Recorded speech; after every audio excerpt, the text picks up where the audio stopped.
Welcome, everyone. We're going to get started in just a minute.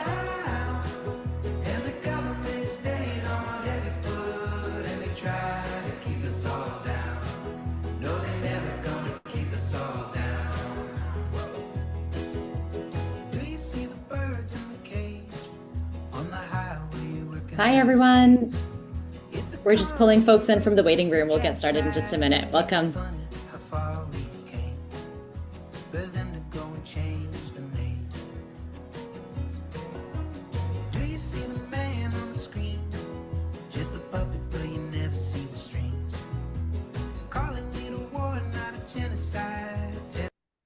Hi, everyone. Welcome. Thank you so much for being here with us today. I see that folks are still coming in from the waiting room and trickling into the call, but maybe we'll get started just because we have a lot to cover today.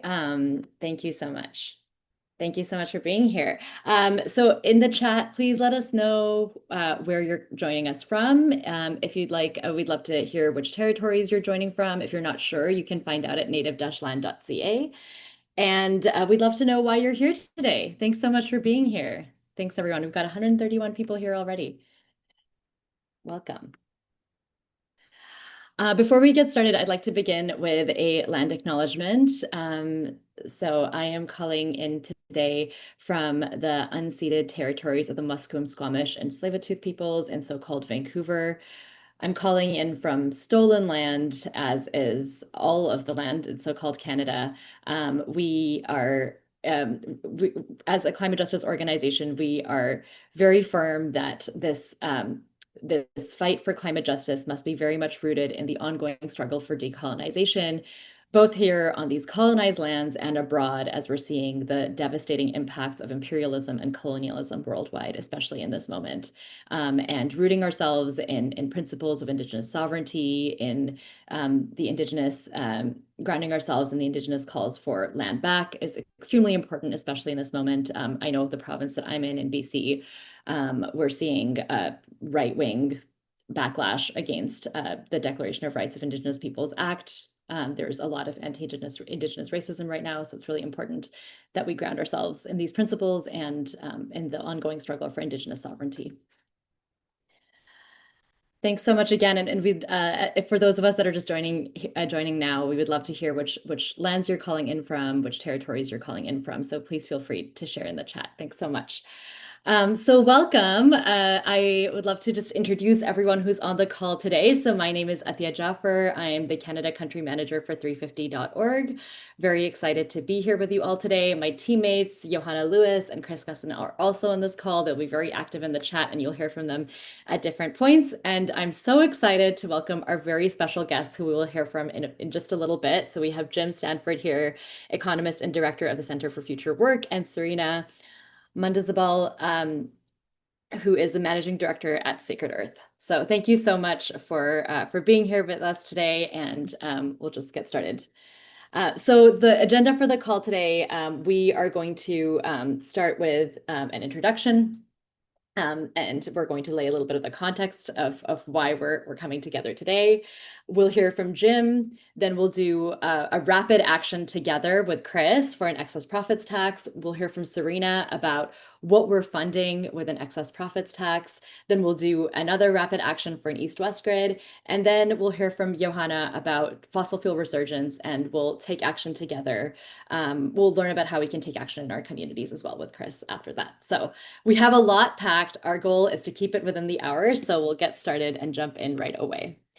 So what is the cost of oil? We know that it's extremely expensive and costly to us, our households, our society.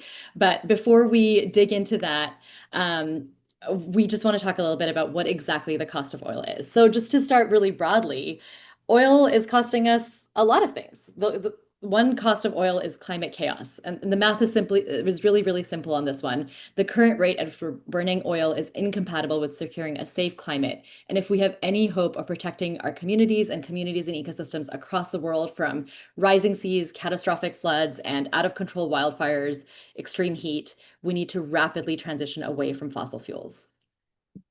We're also seeing another cost of oil, which is war and destruction. As we've seen with Trump's illegal invasions in Venezuela and Iran, that have come at the cost of thousands of lives and millions of livelihoods.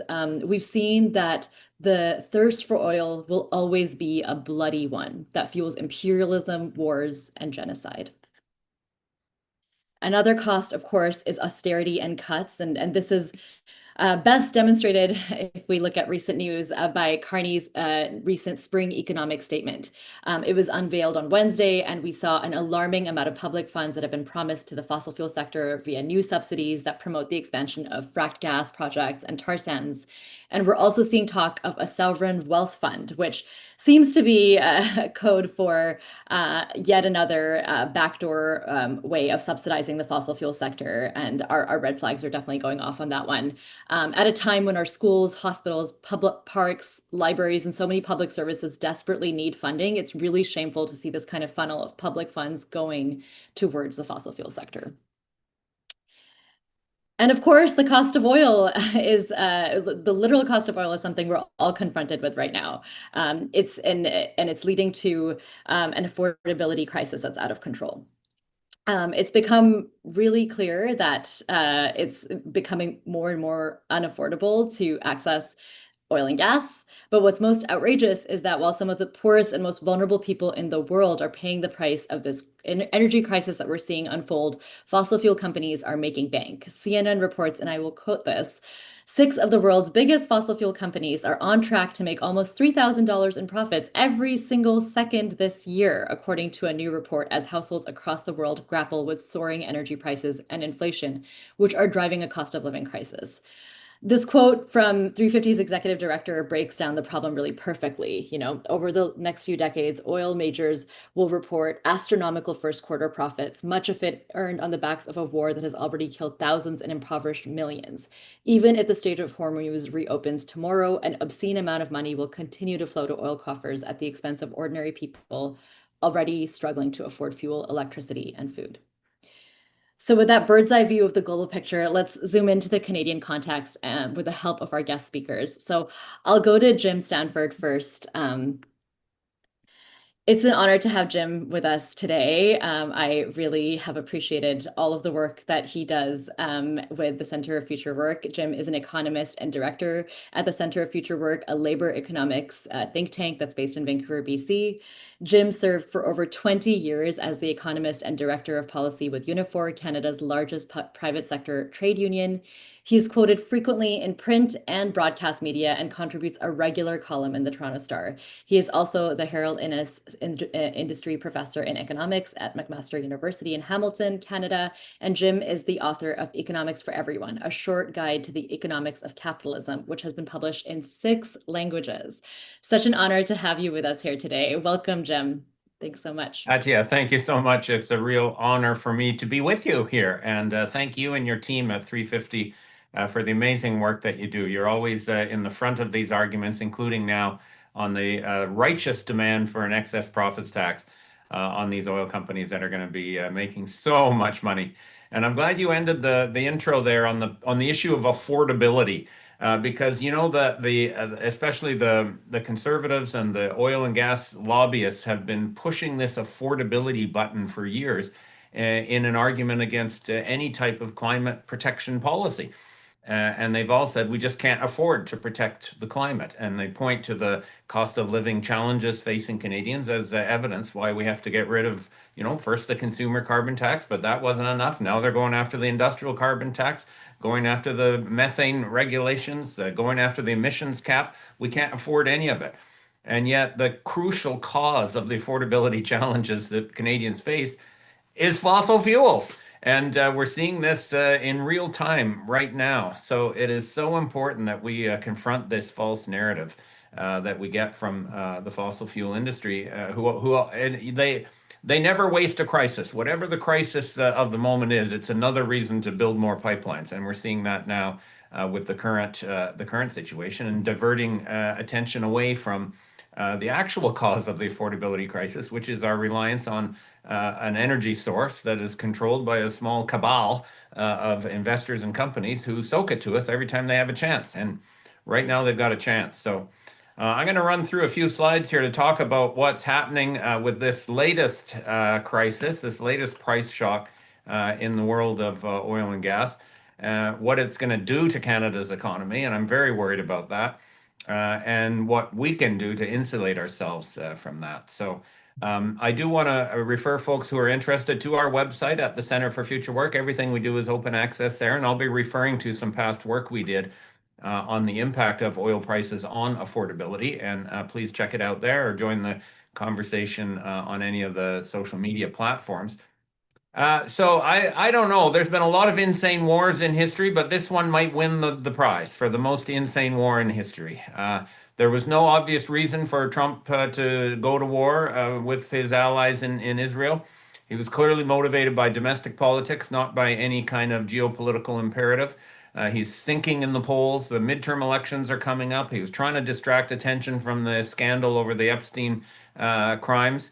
So he decided to start a war. And in the past, it has worked for presidents to start a war. There's always a rally around the flag kind of effect to boost the government's popularity. And, you know, authoritarian governments around the world do this regularly.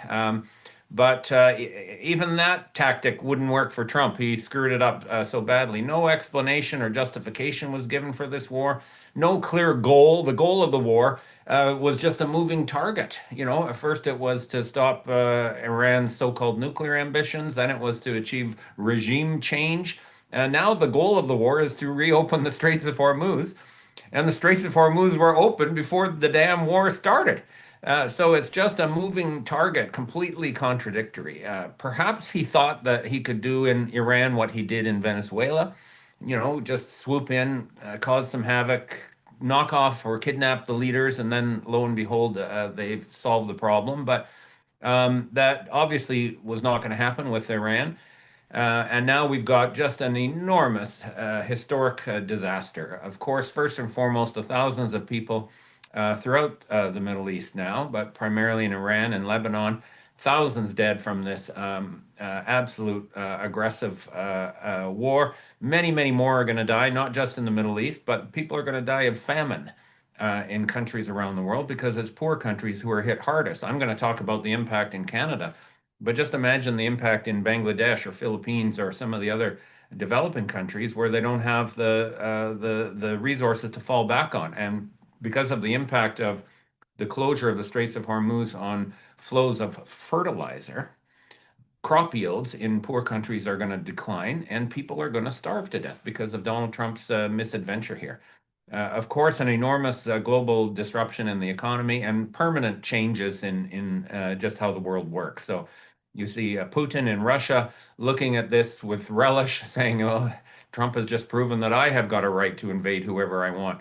What is it going to do in China and Taiwan? How is it destroying the relationship between America and Europe because of this escapade? And how is it going to impact the relationship with Canada?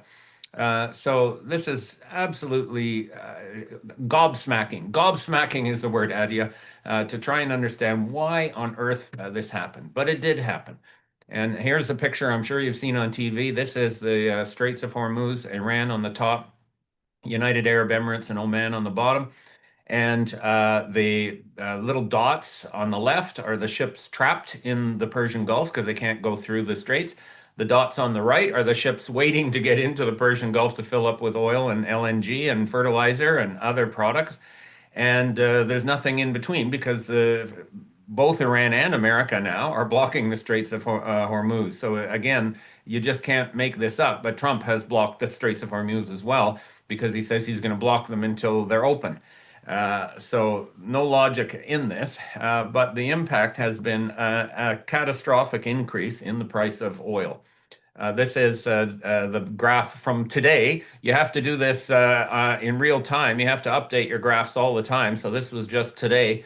It was up to $120 US a barrel. This is for Brent crude, which is one of the globally traded benchmark oils. It comes from the North Sea, but it's important not just for the oil that comes from the North Sea. It's used as a touchstone to set prices for oil all around the world. It's one of the two big futures markets, and I'll explain a bit what a futures market is in a minute.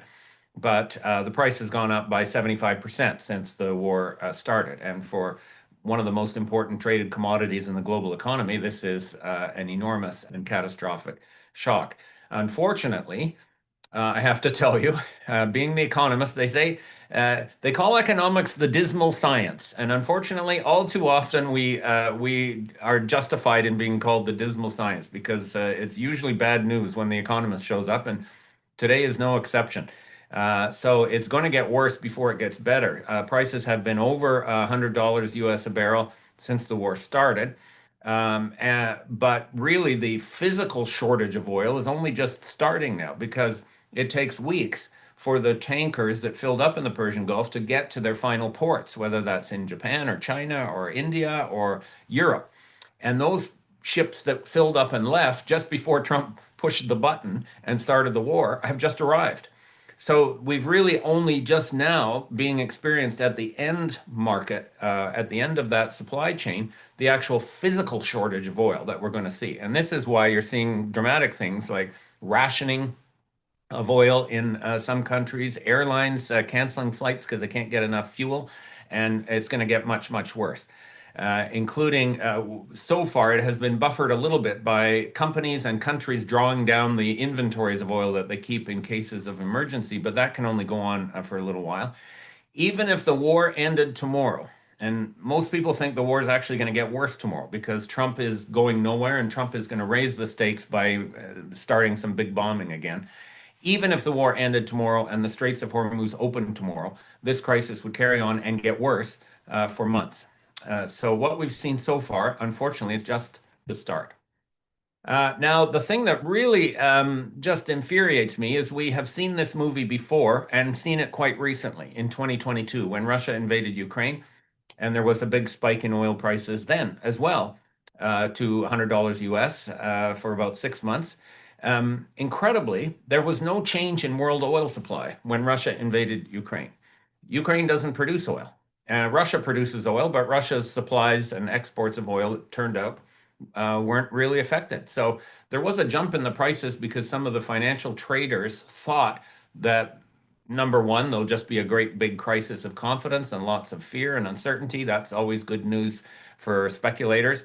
Number two, it might lead to some disruption in supply, but it didn't. So the world oil system carried on as it was, but for a few months, the price was very elevated. And that caused all kinds of consequences around the world, including in Canada. The lessons we should have learned last time are why do we set oil prices that way?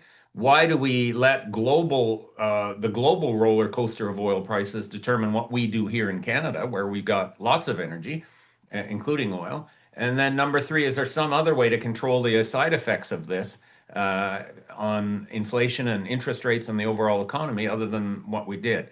And I've been beating the drum for the last 4 years saying it's going to happen again. And lo and behold, of course, I was right. So now we've got another chance to learn the lesson, but this time it's going to be worse because this time there is a disruption in supply, unlike in 2022. So our center published a very detailed, I call it a forensic deconstruction of what happened in 2022 as a pedagogical moment for why reliance on oil, period, but especially financialized speculative oil markets is a bad thing, and what that price shock cost Canadians, and why it, not government taxes, not the carbon price, not trade unions, all the other things that get blamed for the affordability crisis by right-wing free marketeers. It was this that caused the whole run-up in inflation in 2022 when inflation hit 8% and Canadians were struggling to put food on the table. So there's our website for this project, falseprofits.ca. Please go and check that out, or you can access it through our center's website, which I put up earlier. The key findings of our report was we went through and first of all explained a bit about what oil futures markets are and how they work and how they are not the supply and demand of oil. They're in fact a financialized paper market. You have financial investors literally buying and selling pieces of paper, not oil. And we need to understand the difference. and that the gyrations of those markets are not the natural forces of supply and demand, as we're often told. In fact, they're about financial speculation and power and profit taking. Then we added up all the costs for Canadian workers and consumers from that price spike, and then followed the money. The money we paid had to go somewhere, and you won't be surprised to find out where it went. The oil industry made the highest profits in history in Canada in 2022, while the country was suffering an economic and social crisis. Now, that record is going to get broken this year. I can predict, I think, pretty safely that the oil industry will make more money in 2026 than they made in 2022, which was the highest ever. And then we just went through and said, what can we do about it? We don't have to accept this as an inevitable outcome. So I want to talk a little bit about this whole issue of futures markets. So that price that I showed you earlier for Brent crude and the prices that get announced in the headlines every day are not the price of oil per se. They are the price of futures contracts, which is a piece of paper that obligates the holder to purchase a certain quantity of a certain type of oil at a certain location at a certain time in the future. And you can buy futures contracts on a monthly basis going out 2 or 3 years into the future. And over the last couple decades, as sort of financial speculation and the general financialization of the economy has taken hold, futures markets have become the dominant way to set oil prices, even though they're not buying and selling oil. So there's two big futures markets, one for Brent and one for the West Texas Intermediate Oil, WTI, that comes from America. And those futures markets buy and sell contracts worth about 500 billion barrels of oil a year. But the whole world only produces about 40 billion barrels of oil a year. So for every actual barrel of oil produced, there's 13 contracts for that equivalent barrel of oil flying around in those markets. And the stockpile of futures contracts outstanding at any given point in time is so fast, so big, that speculators, if they think something is going to happen, can rush into the market in an enormous herd, or they can rush out of the market in an enormous herd. And it's that rushing into and out of positions on paper that explain why the price of oil can go up or down enormously, even in the case of 2022, when there is no real change in supply and demand at all. So this is why today, at one point, the price of oil had fallen $12 US a barrel in a matter of minutes, because the rumor got out that somehow Trump was going to stand back from his threat to bomb the hell out of Iran tomorrow. But then the price went up again because, of course, Trump can't be trusted. And the other point to remember is this is an enormous opportunity for speculators to make money off of every up or down in the price. The only way they can't make money is if the price was stable. You can't profit off of a stable price. But whether it's rising or falling, the speculators can find a way to make money. And it's now proven that Trump's insiders, the people who are close to him and who know what he's going to tweet out at 2 a.m, are profiting from this. They're taking positions on futures markets in advance of Trump's latest erratic announcement and making hundreds of millions of dollars of personal profit off of the gyrations of a futures market that's driven by the greed and the irrationality of Donald Trump. So the fact, if you were on another planet, if there was aliens out there watching people on planet Earth and saying this is how they organize a fundamental part of their economy, they'd be shaking their heads and say, there's no intelligent life on this planet. We must go somewhere else in search of it, because there is absolutely no economic reason why prices should be set this way, but that's how we have come to do it. What we did then in the report was we traced through the impact of that price spike on 4 different categories of cost for Canadians. One is obvious, the direct prices that we have to pay for gasoline and diesel and natural gas and heating oil. And that's what we're seeing right now, of course, in the dramatic prices at every gas station. But that's just the beginning, because the problem is the rest of the economy uses varying degrees of fossil fuels as inputs in their own production, producing their own goods and services. And when they pay more for oil and gas, that means they're going to pass on those higher costs in everything else, from food to transportation to rents to services. And we're starting to see that now. You've all seen that airlines are jacking up their airfares because of jet fuel costs, and delivery charges are being added, surcharges to any package that you get delivered, and that's just the beginning. those indirect costs on other goods and services are actually much more important and ultimately more damaging than just the fact you're paying an extravagant amount for gasoline. Then, this is when it gets worse. The Bank of Canada jumps into the picture with high interest rates because they don't like inflation. So they punish the whole economy with high interest rates, even though the problem was arising from futures markets as a result of something happening in Ukraine. We had to pay for it because that's the only thing the Bank of Canada can figure out to do about inflation is hammer us with higher interest rates. That's their hammer. Interest rates. Inflation too high, hit it with the big hammer. The problem is, if all you've got is a hammer, everything looks like a nail.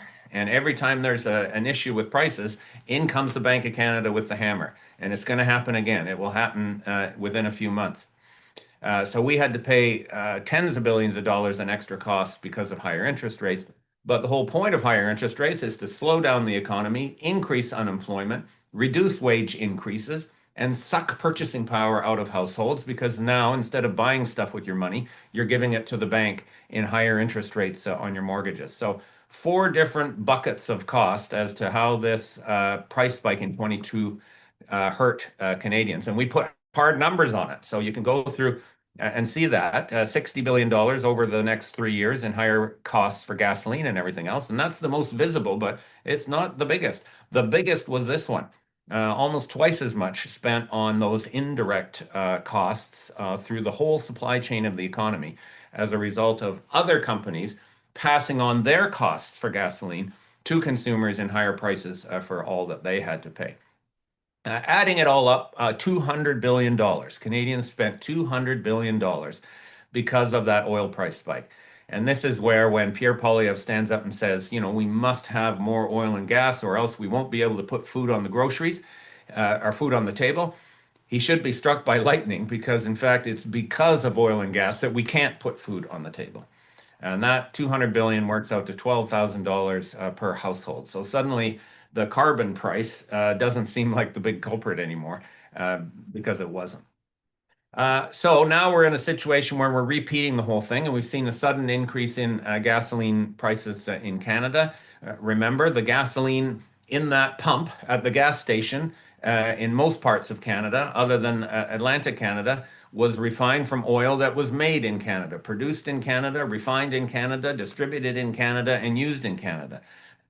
Nothing to do with the Middle East, nothing to do with the Straits of Hormuz. So why did the price jump overnight, literally overnight, when the actual cost of producing that gasoline didn't change at all? And this is where we have to dig deep and say, why do we set prices this way? What's going to happen now is petroleum product prices, gasoline, diesel, home heating oil in Atlantic Canada, perhaps natural gas later. We don't know quite what will happen with natural gas. It's a little bit different. Costs the same as it did 2 months ago, but the price is up and it's going to go further up. So this is going to directly cause higher inflation. Inflation is already rising. It jumped by 0.6 of a percentage point in March, and it's going to jump by at least that much or more in April. So it's going to be above 3% in April, whereas it was 1.8% in February. But the bigger problem is that's going to spread into other inflation, other goods and services prices are going to rise. As I showed you earlier, those indirect effects are twice as big as the direct effects. Then we get higher interest rates. Then we get an economic slowdown. And frankly, I think Canadians are going to blow their top. You know, Canadians are furious still about the challenges they face about meeting the essentials of life. And it looked like maybe things were improving a bit. Inflation had come down, real wages had recovered. But now we're going to go through this whole thing again. It's like just banging your head against the wall when you haven't even recovered from the headache from the last time. And it is all because of a policy choice. It's not inevitable. It's not market forces. It's not supply and demand. It's because of a policy choice we made in Canada that the prices for energy, for fossil fuel energy, will be set by the companies that produce them on the basis of where can they get the highest price. Even if it came from Canada and was refined in Canada and used in Canada, we're still going to pay that.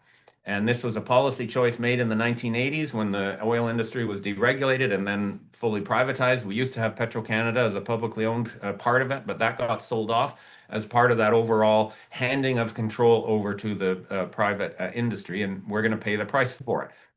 You cannot blame taxes for this. The Conservatives, of course, jump up and down and say government taxes are always the problem. And we've seen this from some of the AstroTurf groups that the oil and gas industry funds. The one that I just laugh at is Dan McTagg, who's this gas price jockey, allegedly out there trying to protect the consumers against energy price hikes. His group is called Canadians for Affordable Energy. So if there's ever a time for Canadians for Affordable Energy to point the finger at the oil industry and say, why are you charging us 50 cents more a liter for gasoline that didn't cost anything more to produce than it did 2 months ago? This would be the time. But no, he's going after government taxes as the culprit. But of course, government taxes are not the culprit. The carbon price doesn't exist anymore. The 10-cent excise tax, which the federal government has had in place since 1995, so over 30 years, it hasn't changed in nominal terms, 10 cents. Now the federal government, as a more of an optics thing, has canceled it until Labor Day, so it's not there anymore. Yes, there's a federal GST collected on gasoline, just like there is on everything else. So do you think gasoline should be free of GST? Of course not. In fact, Canada's gasoline taxes are low in the grand scheme of things, third lowest of all industrial countries. Only about 25% of the price now of a liter of gasoline is taxes. So this tax holiday that Carney announced, first of all, doesn't solve the problem. Secondly, it doesn't even properly diagnose the problem. It, in a way, implicitly is accepting that, yes, government has responsibility to try and keep energy prices low, even when it's the oil and gas industry that is causing this and profiting from it. So it's a Band-Aid at best. And the problem with Band-Aids, maybe they help for a little while, but sooner or later you have to rip them off. And this Band-Aid is going to get ripped off on Labor Day. That's when the gas tax holiday expires. Then suddenly, on top of everything else that's going to be happening by September, and I can assure you this crisis won't be over by September, it will be broadening. Now we're going to get a 10-cent a liter increase in gasoline prices on top of it all, unless he then kicks the can down the road again and defers the tax a bit longer. So this is no solution at all. So this is a terrible time for Canadian consumers and Canadian workers worried about their jobs because we're going to get hammered with inflation and interest rates again. It's the best of times for the oil industry. And this is where we can do some of the math that supports 350's campaign and the others out there calling for an excess profits taxes. Here's how the math works. Canada produces about 5.5 million barrels a day of petroleum and natural gas liquids. That's not liquefied natural gas. Natural gas liquids are the propane and butane and other liquid fuels that are produced when you extract natural gas. 3/4 of that output is exported. Natural gas liquids are kind of treated like oil.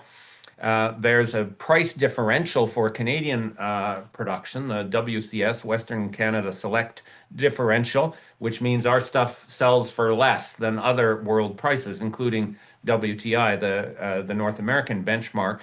Partly because of quality differences, partly because of geography, but that differential has been stable. So the increase in world prices is in fact being fully transmitted into the increase in Canadian production, and the Canadian dollar exchange rate has been stable as well. So they're getting dollar for dollar benefit. The Canadian oil and gas industry is getting dollar for dollar benefit from that big run up in prices. So the price was about $60 US before the war. It's about $100 a barrel now. That $40 US increase sustained for a year is $100 billion, $100 billion Canadian in extra revenue for the Canadian oil and gas industry. That is a windfall. And it could be more than that. The price, that $40 was when the price had jumped up to 100. Yesterday it was 120. So it could be actually bigger. Now, that Mark Carney and Francois Champagne brought down the federal budget update yesterday. On Tuesday. And they talked a little bit about how government revenues were going to increase because of higher oil prices. That barely happens at all. The feds get a tiny little bit of extra revenue just from their normal corporate income tax on the oil industry. The provinces that produce oil get a bit more because they also collect royalties. But the vast majority of that revenue windfall goes to bottom line profits of the oil and gas industry. They will stand up and say this will be good for Canada. And I've heard many economists say this is good for Canada. Canada is a net oil producer. Therefore, higher oil prices is good for Canada, as if we're one big happy family and we share all the money that comes in. And that isn't how it works. We aren't going to get that. And even people in Alberta are paying 50 cents more a liter for their gas made from oil refined and produced and distributed in Alberta. So you cannot say Canadians benefit from this. The oil industry benefits from it. They are not going to be reinvesting it because they're doubtful of what this price shock means for long run prices. If anything, you could get lower prices after the shock is done because more people, more countries are going to transition away from fossil fuels. But what you are going to see is people trying to make as much money as they can right now. And that's why there's a sudden wave of interest in takeovers. Canada's oil and gas industry is heavily foreign owned anyway, but there's more foreign money coming in. Shell just bought a smaller Canadian company for $23 billion the other day, not because they're going to build an industry. They just want to grab that company and profit while the prices are high. And we'll see more of that as well. That's what the windfall will translate into: corporate concentration, mergers and acquisitions, special dividend payments, and share buybacks to give that money back to the company's owners. And Canadians, even in Alberta, are going to see very, very little of that. What do we do about that? I'll wrap up here. Attia, thank you and everyone for your patience as I ran through the economics behind the debate here. Number one, we have to rethink how we're setting domestic oil prices. There is no reason why the price for oil produced in Canada should follow that same roller coaster. That's not economically efficient. It's not about supply and demand. We should be able to set prices for oil the same way we set prices for electricity in Canada. We have not seen electricity prices shoot up because of what happened in the Persian Gulf. Why? Because most of the country carefully regulates electricity prices on the basis of cost of production and a fair return for any private firms. But most electricity is publicly owned. So it's an oasis of stability. And there's no inherent reason at all why we couldn't do the same in the oil and gas industry. Secondly, as long as they're making this enormous profit, which they will this year because of the revenue windfall, we've got to grab some of it back. And that's where the 350 demand and others calling for an excess profits tax is bang on.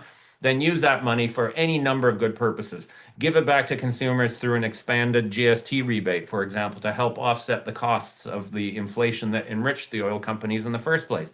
Or use it to accelerate public investments in a renewable or sustainable energy system like that east-west transmission grid that we need. Or use it just to fund public services. Any number of things you could do with that money, and I know we'll hear more about that later in the call.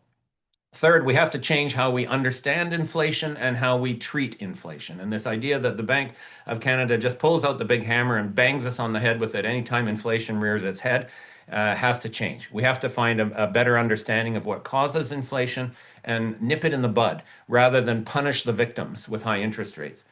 Finally, the obvious solution is to just get off of fossil fuels because it is the concentrated power, both geopolitical power and corporate power over oil and gas, that causes this problem ultimately, as well as the climate consequences. So this is a good reason to accelerate our transition to sustainable energy systems. And that will be good for affordability in the long run, contrary to what the oil and gas industry has been bullshitting us about for the last few years. So thank you very much, Attia and your team, for what you do, and I look forward to the rest of the discussion. Thank you. Wow. Thank you so much, Jim. That was eye-opening, and it was also pretty enraging. Is anyone else feeling fired up right now? Let us know in the chat. Let's see some emojis. Or just verbally express if you're feeling mad. I definitely saw a lot of chatter going on during Jim's talk. So thanks again for that. I'm feeling really fired up. And that's what I'm here to do tonight. I'll be popping in between talks to have come up with a quick action that we can do together. So it's so clear from what Jim just laid out that an excess profits tax on the fossil fuel industry is just common sense. So we're going to take action together now. As many of you know, we've been flooding the email inboxes of MPs across the country with demands for an excess profits tax. And thanks to that campaign, which we're running in partnership with the Council of Canadians, we've already sent more than 12,000 emails to federal leaders. So we are getting their attention with this demand. We're making sure they can't ignore it. So now it's time to ramp up the pressure. So that's why right now we're launching a new action. You're going to help us launch it tonight, where we'll start flooding the phone lines of MPs to make the case for a windfall profits tax or an excess profits tax. Now that Carney has a majority, many of us are in Liberal ridings, and we know that the Liberal caucus represents a broad coalition, including some self-professed climate leaders. So let's drum up some support for the action that we need to meet this moment. If anyone here has called your MP before, let us know in the chat if you have reflections on how that went, what tactics you used, what went well, or what didn't go well. So let us know if you have some reflections on that in the chat right now. I actually called my MP. I live in Kingston, Ontario. I called my MP, Mark Gerritsen, yesterday and left a message. And I already this afternoon got a call back from his staff. And they said they would put my demand for a windfall profits tax on his list of issues that he reviews once a week. So they are responsive. Sometimes you'll get someone live because it's later in the day today. You're likely going to leave a message, but it is worth making these calls. You're not just shouting into the void. And I know there are some fellow Kingstonians here tonight, so we can make sure that that's high up on his list of issues if a few of us make those calls. So I'm just looking at the comments here. People are saying they're pissed, furious, loved the presentation, reaching for the face palm emoji. All of this is valid. Um, and I'm just scrolling down to see some reflections on calls. I think people are mainly just sitting in their anger right now, so we'll channel that into our calls. So Johanna is going to paste a link in the chat that allows you to make that call with just one click, and we're going to take action together now. So if you're not already on camera, feel free to come on camera so we can see you making your call. We'll let you stay on mute so that we're not talking across each other. And let's flood our representatives' phone lines. So when you fill out your details on the form that you'll see and hit make a call, then you'll see a page that shows you a short script that you can follow. And then keep your phone handy. The number that you gave, it will patch you through directly to your MP. So you don't have to make the call manually on your phone, but you should have your phone handy, and then you should be ready to read the script that you're going to see on screen. So I'll just give a few minutes now for us to take action together, and we can troubleshoot in the chat if anyone's having issues.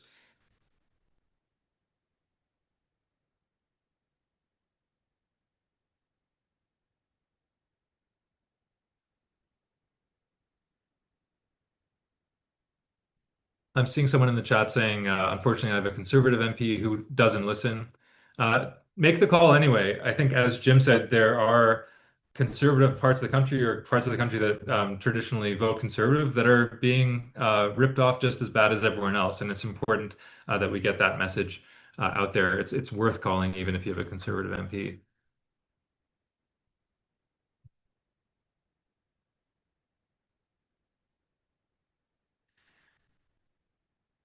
Flora's leaving a voicemail.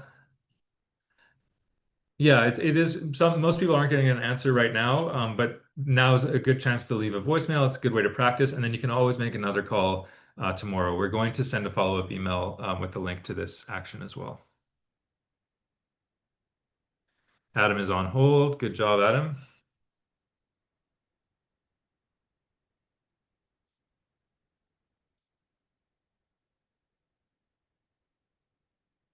And I'm just looking at our dashboard now to see the actions rolling in.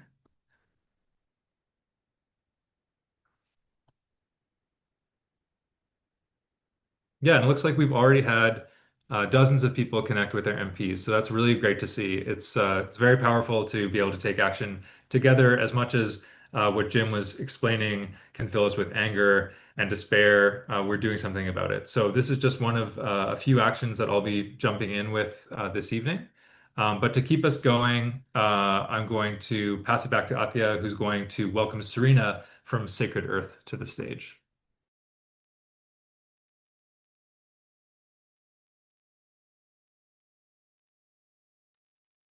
Hi there. Thank you so much, Chris, and thanks so much, Jim. Jim has offered us an excellent, strong economic case for why we need a windfall profits tax. And thanks so much, Chris. We've made sure that the federal government hears our demands for an excess profits tax. But there's a really exciting question here that follows this demand, and that is what could we fund with the kind of additional revenue that would come in from this kind of a policy? What are the possibilities? So it's time to enter a bit of an imaginative space, which is why it's my absolute pleasure to welcome Serena Mandisabal to our digital podium. Serena Mandisabal is a Cayuga Wolf Clan Panamanian woman from the Six Nations of the Grand River Territory. Serena is a community-based researcher, grassroots organizer, and environmental advocate, and has worked in climate, environment, and clean energy for almost a decade. Serena is the managing director at Sacred Earth, an Indigenous women-led organization supporting Indigenous communities and implementing climate solutions and healing justice. Serena's desire to work in climate justice and clean energy comes directly from her community of Six Nations that has long been involved in frontline work, international advocacy, and land protection, and where she has been organizing since she was just 10 years old.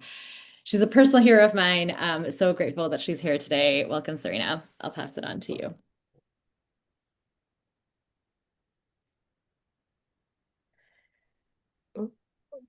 Just making sure everyone can hear me. And it's so wonderful to be in space with all of you. It's a little bit late on the Eastern time, so it's so nice that everyone feels just so pumped up to be together and build community in this way.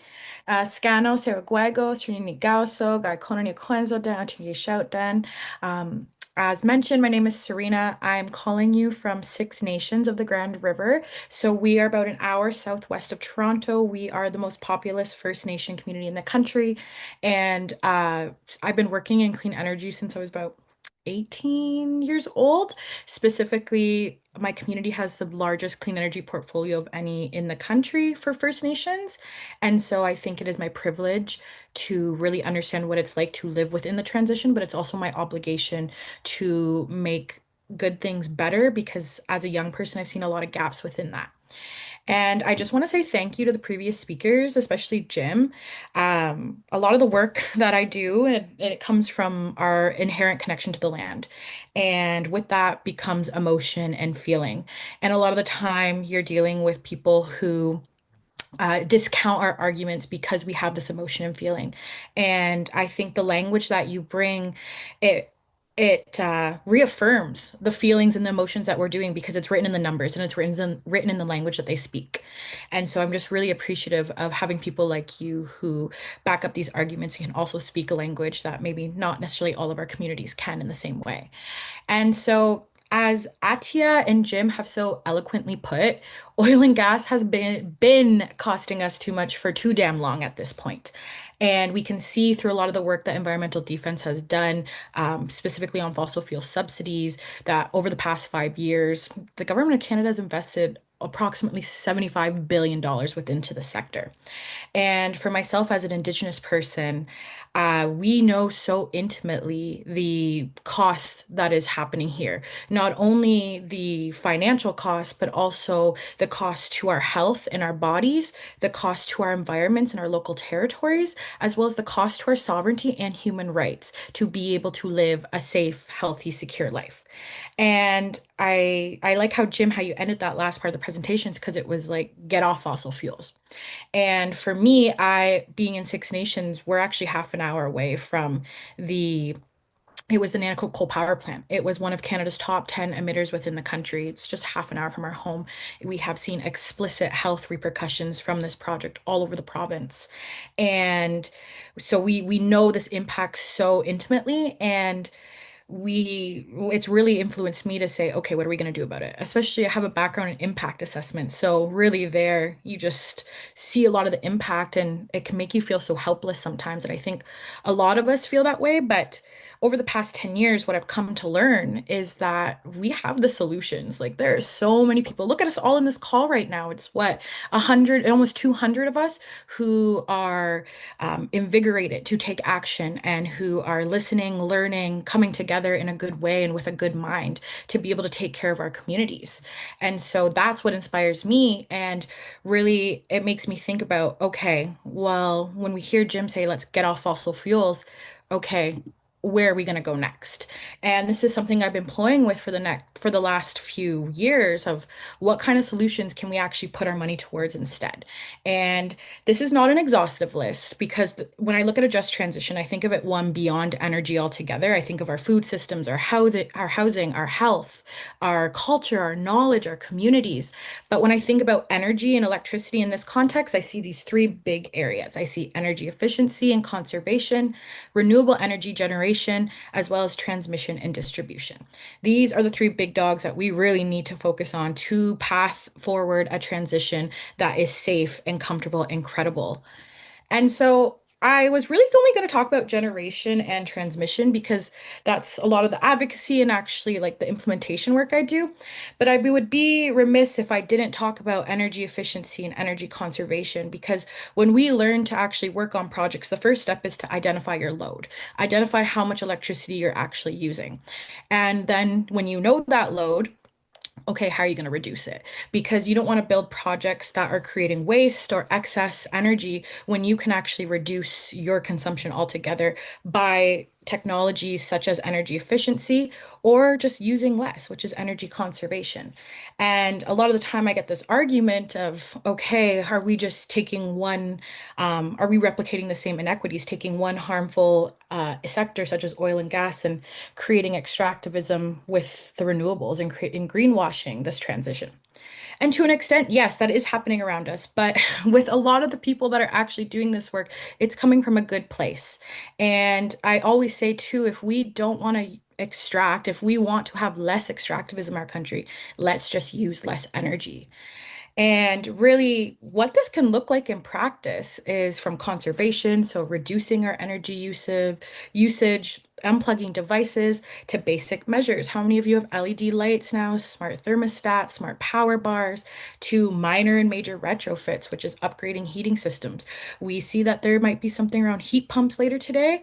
That's exactly that, as well as upgrading lighting systems within our buildings to deep retrofit. So let's actually tear the building apart and let's make sure it's safe and comfortable and credible through insulation and vapor and air barriers and windows and doors. So it's always like it's seal tight, ventilate right. And that's how we can really think in that context of building safe, healthy homes to actually the new builds, having LEED builds and passive housing builds. There is so much opportunity within energy efficiency. And currently, Canada has 2.85 billion square meters of buildings, which is actually contributing to 13% of the national GHG emissions. To the extent that we have seen Indigenous Clean Energy and Indigenous-led nonprofit focus on their Indigenous housing energy efficiency data set, that around 209,000 homes in Indigenous communities across Canada require energy efficient upgrades. So combined with the need for also 72,000 new builds, this represents an investment of 5.4 billion. So we see all of the building space that Canada has. We see all the homes in Indigenous communities that need updating. Look at all the work there. Look at all the opportunity there because building retrofits can actually create pathways towards community-led opportunities and procurement, and that these investments in energy efficiency and demand-side resources and management can actually create long-term local jobs. And Green Budget Coalition is saying that this is upwards to 75,000 jobs per year. And what I think is so special about energy efficiency and conservation is the people in our communities have these skills. We, everyday people like me and you, have these skills. We have so many trades people in our communities who have these skills. We have HVAC, we have construction workers, we have electricians, we have energy auditors, and retrofit technicians. So we can actually do this work and build localized solutions while also improving our housing and our building for gathering for family. And this is where I think we need to take a step back and actually just reduce what we have. And with what you can't reduce, then we can generate. And what we're generating is hopefully with renewable solutions at play. And as of 2025, we can see that Canada's total installed capacity of wind, solar energy is approximately 25 gigawatts. But to actually meet Canada's Paris Agreement targets and net zero goals, we actually have to roughly double or triple the electricity system through renewable energy by 2050, which I don't know how well we're actually doing. I think we're falling like 50% short at this point. And with that said, the only way Canada will actually meet its goals is if this government recognizes that Indigenous nations are not obstacles to the transition, but we are its leaders. Canada can only move forward on these major projects, such as renewables or transmission linkages, through not only the free, prior, and informed consent of our nations, but the leadership and governance of our peoples. We want to actually be the decision makers of what happens on our territories. We want the agency and we want the autonomy as well as the capacity and investment. And without all of that already at play, as of 2022, the Canada Energy Regulator has stated that First Nations, Métis, and Inuit were partners or beneficiaries in about 20% of Canada's existing electrical generation infrastructure. We quite literally are leading the transition, and we are doing it without the resources that we need to really accelerate it. We see that in about 2022, 200 medium to large scale renewable energy projects and over 2,000 to 3,000 small scale renewable energy projects with Indigenous leadership in Canada.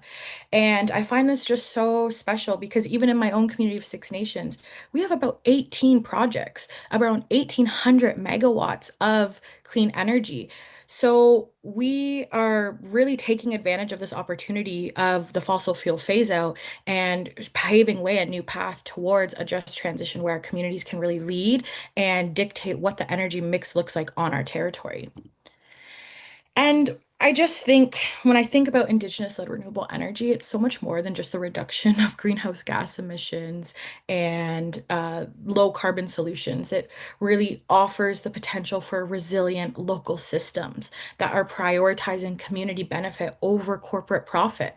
Our projects align climate action with economic justice, and they build capacity where it is most needed and return decision-making power to those who have stewarded our lands for generations. This really is such a special opportunity, and what makes it us so successful within these projects are these core factors around collective decision making, community engagement and leadership, capacity building and training, community ownership and local benefit, relationships to land, our culture and knowledge, and our sovereignty and self-determination. And my one really good friend who is non-Indigenous in the area, and she said to me, you know, you guys are so successful with your projects because you have a sense of community and you have a sense of ownership that not necessarily our municipalities don't necessarily have. And I looked at her and I said, but you can have that. You can have those same relationships and you can build those same communities because we all have a right to a healthy future. And so I really think this is what makes our project so successful. But I also believe so many other communities outside of Indigenous communities can also have these opportunities. It's just the fact that we need to advocate for them and we need to make sure that there's investment towards them. And why should we redirect this money towards Indigenous-led renewable energy? Because these projects, they bring such a sense of hope, pride, and agency for our communities. We really identify with these projects because I think it transcends our relationship to creation and to the land and to who we are as Ungwehue, the original peoples. And we see it as an obligation and a right to be able to live and coexist with Mother Earth in the way that we do with these projects. And really believe our projects have the power to shift our society towards a just transition. And this is where transmission and distribution comes in of, okay, we want to get as many renewables as possible. Well, we are going to need a grid system in place that will be able to hold the capacity because to meet the needs of the transition and electrification, we need a grid that can hold this ever-growing renewable generation and distribute clean, reliable, and affordable energy to all. Canada's electricity grid will need to double or triple its capacity over the next 2 decades to meet the demands that we're seeing and to also meet the climate targets that we have been talking about for the last decade, if not longer. And how can we actually improve our electricity grid? We can build new transmission lines. So, how many communities? I think we have over 600 communities in the country who are completely off grid, so aren't connected to their provincial or larger grid systems. We need the renovation and reinforcement of existing transmission lines. It's actually funny. Hydro One was at my house today, updating our meter, and so trying to help with blackouts and whatnot. And this is the work that needs to be done in place so our communities um, can experience less blackouts and brownouts in them. And then this is where the really exciting part is. Three, we need the build-out of interregional grid connections and interties. And so why interties? And I've taken this from this really amazing report by FNMPC and Indigenous Power Coalition of they clearly lay out why interties from the reliability so that when extreme events impact an electricity network, a connected network would be able to draw from other systems to cost efficiency. It would allow for cheaper electricity to flow into one network when available and allow the same network's power to reach other markets to capacity during peak periods. Interties allow provinces and territories to share that capacity, avoiding the use of additional generation otherwise required to meet the peak electricity demand, as well as energy efficiency. How much right now within the renewables that we're putting on the grid are wasting, how much energy, sorry, that is being put on the grid from renewables is being wasted right now because we quite literally don't have the storage or grid systems in place to take the power that is being produced. And so there is many different solutions of why we need interties instead of pipelines. And this would really just revolutionize the just transition and the transition to renewable energy if we had the grid system in place to do so. And so this is why Sacred Earth has been so grateful to work alongside 350.org around a people's power grid, demanding a federal investment of 30 billion total over 5 years to fund critical transmission linkages between the provinces and territories. And this east to west grid would help decolonize and democratize our energy system while employing hundreds of thousands of workers. And really, our three core campaign principles are align with climate science. We like, let's put renewables at the scale that science and communities are demanding, prioritizing public ownership, not corporate profiteering, as we've seen from Jim and Atia's presentations, and uphold Indigenous leadership and rights. If we actually want to do this in the right way, we need to make sure that there is nation to nation relationships at the core. And so it's really interesting about where this money can go, but there's been so many organizations across the country who are literally telling us where this money can go. And this is coming directly from the Green Budget Coalition of 2026, 20 to 30 billion over 5 years for interprovincial and intraprovincial transmission linkages, 6.5 billion over 5 years to match provincial funding for demand side management and energy efficiency, as well as 5 billion over 5 years for Indigenous clean energy and project equity that will help advance Indigenous owned and Indigenous led projects through grants. We have done the work. We know where the money needs to go. We know how the transition is going to play out, and we just need to be listened to. And so my final thoughts are, I think with all of this is we know the solutions. We have the solutions. We have just seen one of the last funding calls for Indigenous clean energy stream through the Smart Renewables Electrification Program recently in 2025. There was 92 projects that applied. So that was 92 community projects that were looking to push forward their solutions. And the funding stream couldn't meet that demand or meet those needs. And so I think what we really need to do right now is find ways that we can advocate and push the federal government to advance projects through large scale investments. Because if the federal government signals this to the rest of the country through investment, the provinces will follow, the developers will follow, because that's where they'll say the money is at that point. We've seen that in Ontario with the Green Energy Act and the coal phase out, and having the feed-in tariff program that also signaled Indigenous participation. We saw that's how Six Nations, my community, was able to get such an extensive clean energy portfolio, because of the policy in place. So it is a policy problem. And the thing is, these corporations and these developers are only able to do what they're doing because it's within the constraints of what the government is allowing them. So this is why we need to push for stronger policy, robust policy, and make sure that we hold our representatives accountable, because we are constituents to the communities that they are supposed to be taking care of. And in actuality, I feel like we are not receiving the same care that we're extending to each other. And this is where we need to really put that power into. So, yeah, with that said, thank you so much, everyone. I'm really appreciative of such an amazing night and of the other speakers. And if you have any other questions, always feel free to reach out. But last thing I'll say is we need each other. We need community at this time. That's the only way we're going to move forward in a good way, is if we have each other and we build the communities that we want to live in. So now I'll go in. Thank you. Thank you so much, Serena. That was such an empowering and inspiring talk. And you were probably busy presenting, so you didn't see the comments, but people are saying Serena for PM. Someone shared, I'm 80 years old and Serena gives me hope. So really lots of love. And I think that's such an important reminder that it's not just about solar panels and turbines. It's not just about technology, it's about community. So that was a really wonderful talk. I'm now going to move us into taking some action to call for some of the solutions that, as Serena pointed out, they're just waiting for funding, and they're waiting for us to grab back some of the money that's being plundered right now and put it into the just transition. So as we heard, there's a common sense case for an east-west grid and Indigenous and community-led renewable energy. But as we saw on Tuesday in the Spring Economic Statement earlier this week, this kind of approach is not being prioritized right now by the government. So luckily, we have an opportunity right now to push for a budget that actually works for people and the planet. So here's how we're going to do it.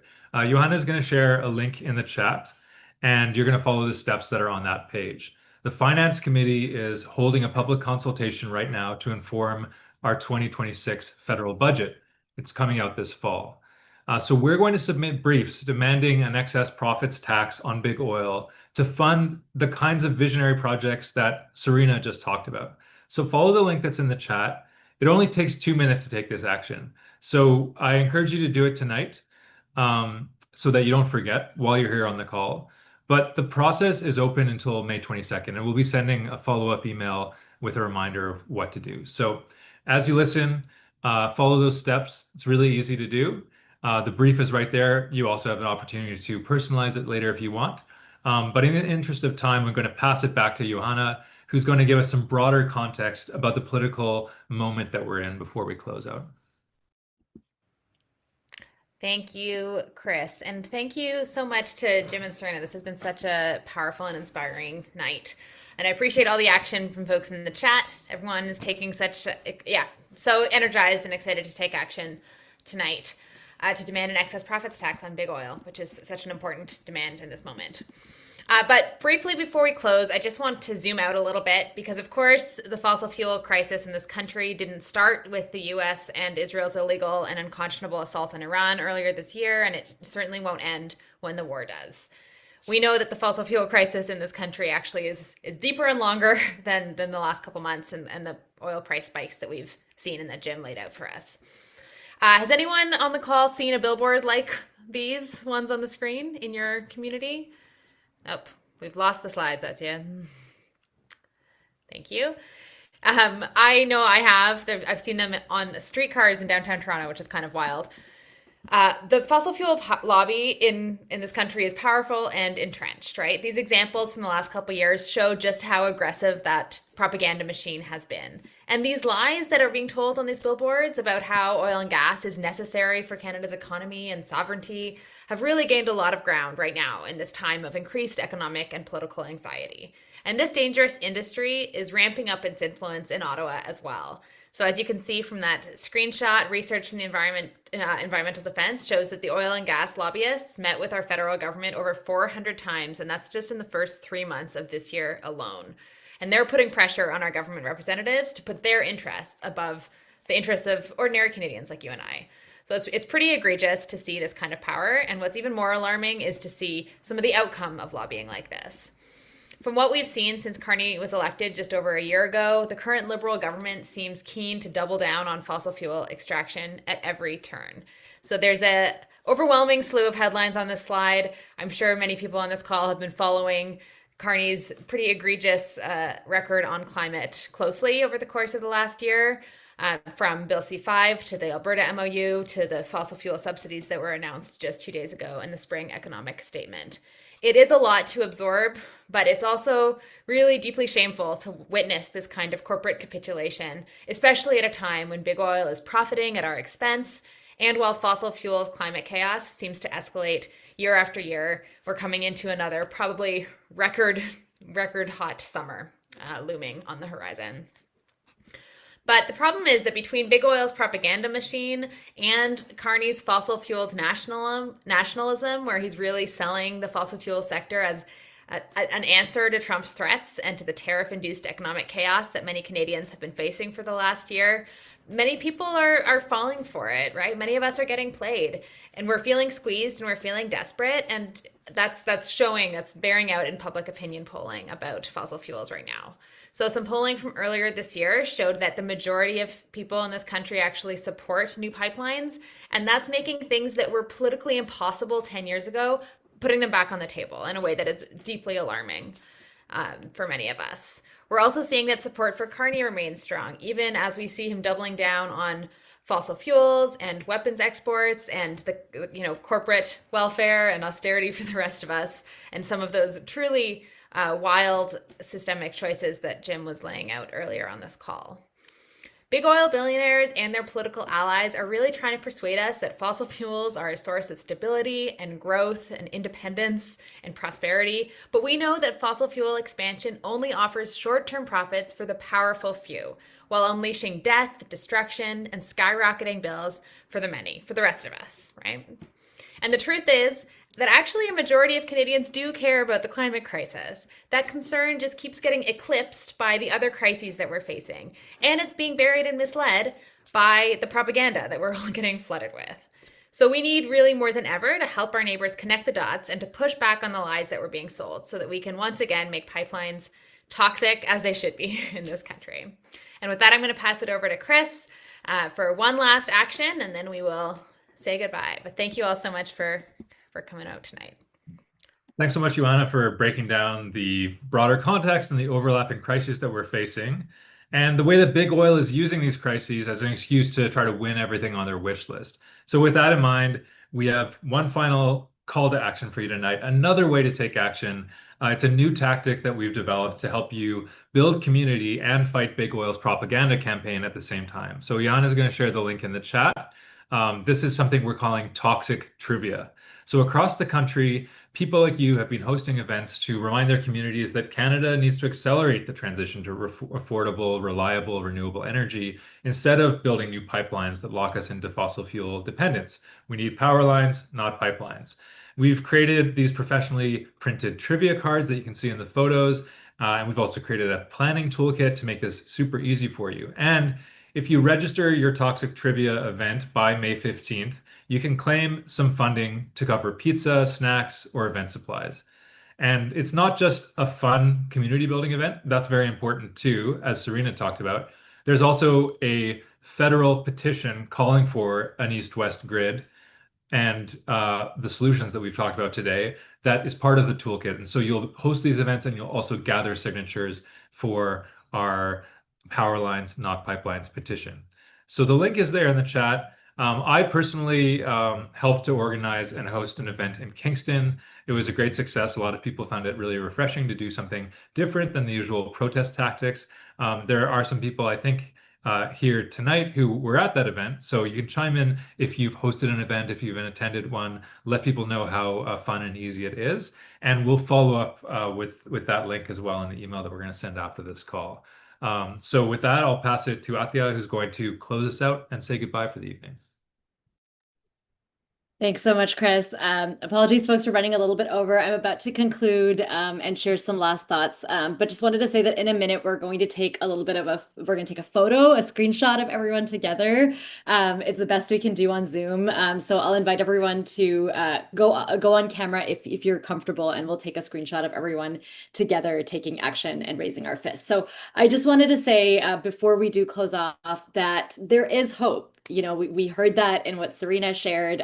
We heard that as well from what Johanna shared as well. We're in the midst of a great global power shift. As the cost of oil becomes more apparent than ever, as Jim spoke to, the cost of oil is so clear to the general public. The cost effectiveness of renewables is also coming into clear view.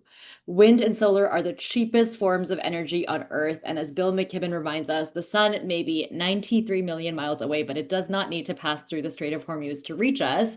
Or as Jim reminds us, sunshine is not priced by speculative global markets that fill the pockets of billionaires. So in this moment, as markets are behind us, so are a significant number of world leaders. We're witnessing this with just the Santa Marta summit that happened in Colombia this week, where for the first time, representatives from dozens of countries, 57 countries to be precise, convened to develop a real, tangible global roadmap for a fossil fuel phase out. And of course, my primary source of hope is people power, Indigenous-led resistance, like we're seeing with the Lexiep firekeepers in BC that are leading the fight against fracked gas and LNG pipelines. We're seeing people power rise up across the world to demand a transition away from fossil fuels, to demand excess profits taxes, to demand the solutions that we need. So there is so much to do. We have a steep battle ahead of us, but we do have so much to look to for hope. And it's really important that we stand together and demand a different and a better future where people can come together before polluters and demand clean, that we can demand that people come before polluters and that we can have clean, affordable energy that's already within reach for everyone. We have the solutions before us. We just need the political will to implement them. And we know that politicians will follow people. People are the ones who lead. So we must lead the way. So one final thing, let's take a photo together. So I'll invite everyone to put on their video or turn on their video, and Johanna and Chris will take some screenshots. And while they're taking screenshots, I'll just keep chatting away to say thank you. Thank you so much to Jim Stanford. Thank you so much to Serena. Really, really appreciated having both of you here. And I learned so much from what you were sharing. And I really just appreciate everyone taking the time today to be here on an evening, to take action together, to learn together. This is how we build the future that we all deserve. So thank you so much. And a shout out for Wave and Tidal Wind, or Wave and Tidal Energy as well. So that's great. Yes, we need renewable energy for all. Thank you so much. Thanks, everyone. So Jim, sorry, Johanna and Chris, how are we with the screenshot? We're good?